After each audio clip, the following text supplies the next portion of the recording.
gunakan MacBook ataupun laptop yang port dia limited, ini benda yang korang wajib ada.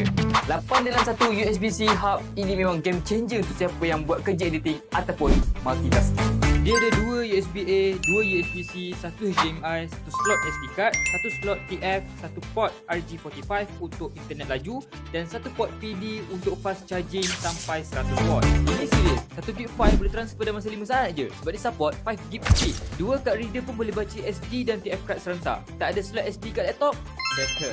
Best part, boleh charge sambil guna tanpa gangguan. Fast charge sampai 100W, pun korang charge tak sampai 30 minit, 40 minit dah penuh dah. HDMI pula boleh support cast 4K video terus ke TV atau monitor. Benda ni is very the compact, senang bawa mana-mana, material aluminium alloy, sama macam MacBook, rasa premium. Kalau kau selalu struggle dengan port limited, ini benda wajib kau kena ada. Jadi kalau kau dapatkan Gojo.8 ni One USB-C ni, kau tekan sedikit bagi dengan harga yang setengah-setengah. Pakai sekarang, see you. Selamat.